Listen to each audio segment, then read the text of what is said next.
Imaginabas o meu primeiro bico vai a ser nunha cueva como esta tamén. Tin, tin, tin, tin, tin, tin. É así. ¿Qué pasa, freaks? Hoxe imos a estar con Sabela Arán. Actriz e gamberra profesional, participou en filmes como Asmorga ou Vilamor, gañando por este último o premio a mellor actriz protagonista nos Mestre Mateo. Na televisión do país pudémola ver en series como Serra Moura, Método Criminal ou Viradeira.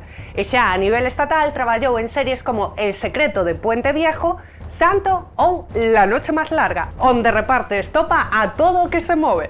Con que filmes nos sorprenderá a boa de Sabela? Listos, caníbales?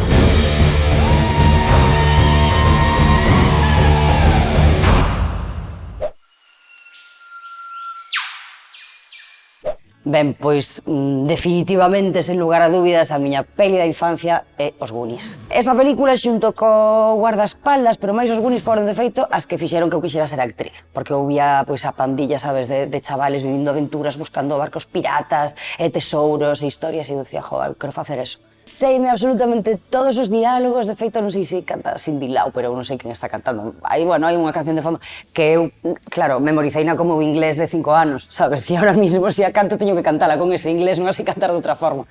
Esa peli eu a tiña en casa grabada en VHS, porque a grabáramos da televisión directamente, unha vez que se emitiu, e nunca, o sea, os primeiros 15 minutos ou 12 minutos non nos tiñamos grabados. Entonces, cando xa fui maior e tive a oportunidade de vela inteira noutro formato, de repente dicía, pero empezaste a película, sabes? Foi como unha sorpresa dicir, perdín todos estes anos 12 minutos desta peli que é a miña favorita, que sí, te lo digo, pero claro, os Fratelli, porque a primeira parte da película, pois contas como eles fuxen do cárcere, sabes, como hai toda esa persecución, e eu non entendía, claro, como me faltaba ese trozo, quen son estes tres, de onde salen, por que están perseguindo a esta xente. Ademais, claro, que sei, joder, eu era moi nena, pero cando ves pois, un bico que se dan, sabes, dentro dunhas covas que están ali, hai un primeiro bico, e eu, un bezo, sabes? Entón, imaginabas, o meu primeiro bico vai a ser nunha cueva como esta tamén, e chorradas así. E despois, cando vin no Señor dos Anéis, a Sean Astin, que o que fai pois, dun dos protas, que eu dicía, eu estaba enamoradísima dese chaval, claro, e de repente velo no Señor dos Anéis era como, buah, mira onde está, ai, que alegría. Entón, cada vez que a vexo, aparte, procuro vela cada pouco, porque, bueno, teño 7 sobriños, e non coñecen os Goonies, e sí que me gusta, pois, compartir con eles, sabes, estas vivencias que para min esa película é, pois, non sei, a levo no corazón para sempre. Unha obra maestra.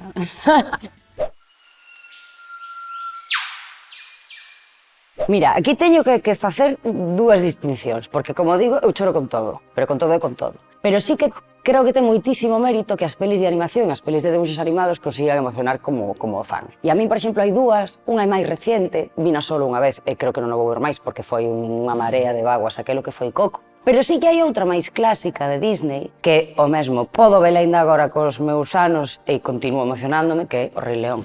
Teno todo para enamorarse dos debuxos, dos leóns, dos safaris e de Disney. E recordo aparte que eu tiña unha movida un pouco masoquista cando vi as pelis coas miñas amigas, sobre todo con en concreto, estaba Norma, que era como, Norma non quería ver o momento de Mufasa, sabes? Non quería sufrir por eso, e vas a ver conmigo e vas chorar conmigo, non te podes saltar esta parte, non te tapes os ollos, era como unha obligación.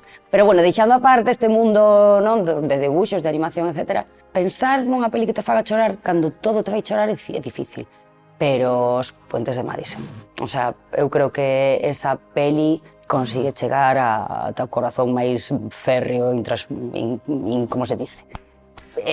Máis frío, vamos. Cando fixen o máster de interpretación en Madrid, tiña un profesor que había un momento concreto da película que mostraba como exemplo de interpretación soberbia por parte de Meryl Streep. Despois de toda a aventura que vive con Clint Eastwood, cando chega por fin a familia, ela como que sae a entrada da casa e fai un saludo de ai, que ben, que alegría que estades aquí, e ao mesmo tempo lle cambia o xesto da cara a unha cousa de dolor, de dicir, jolín. E sí que é certo que cando volvo a ver ese momento interpretativo de Meryl Streep, digo, guau, tío, eu creo que esta señora este na miña vida de alguna forma, sabes? Creo que veña unha semana en miña casa ou algo así, porque é maravillosa. Non podo non chorar.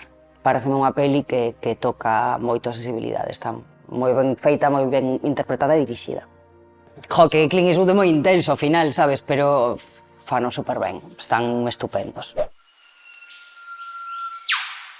A ver, eu choro con todo, absolutamente. Sabes, con pelis de superheróis tamén choro, pero facerme rir é máis complicado. E hai unha película en concreto que sempre o consigue a pesar dos anos, que é A vida de Brian. Podelo ver ahora, podelo ver con 10 anos, podelo ver cun entorno de colegas, podelo ver coa familia, cos nenos pequenos que sempre van conseguir eso. Creo que ten absolutos momentazos durante toda a película e coa que me quedo, porque despois, claro, hai outras que mellor pois tampouco son tan políticamente correctas, que me parece que teñen moita coña. Se as volvo a ver igual non son tan eficaces como a vida de Brian. Sei que hoxe vexo a vida de Brian e volve ter o mesmo éxito que tivo a primeira vez.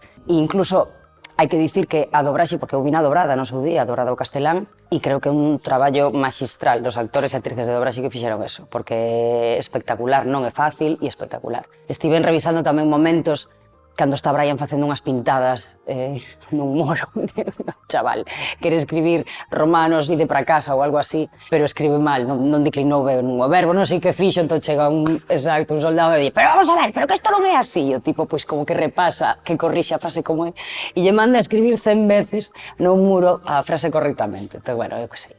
Para min é unha peli realmente de partirse, falando en plata. Eu son unha persona moi tolerante co cine en xeral. Non podo abandonar unha sala de cine porque, aparte, bueno, pois non sei se por respeto á profesión, pero nunca deixo nada a medias. Estas dúas non as deixei a medias, pero hubo un momentito, En concreto, Vórtex, de Gaspar Noé, fala pois da demencia nunha parella de señores maiores, non? E, jolín, sendo un tema que me parece que hai que contar e que tamén é un tema moi sensible e que tal, parece un rollo de película. O sea, non me gustou nada. Pero hai outra que, jolín, que lle gustou a todo o mundo, tivo, pois non sei se foron 10 nominacións aos Óscar e tal, e chico, a mí tampouco me dixo nada, que é Roma, de Alfonso Cuarón. Eu entendo, o sea, recoñezo o mérito que ten este home facendo películas, que si, pois, a profundidade de campo, que si os planos, a secuencia, que si os travelings, que si tal, ok, que está perfecto, sabes, non teño nada que dicir, pero unha película que non me dixo nada.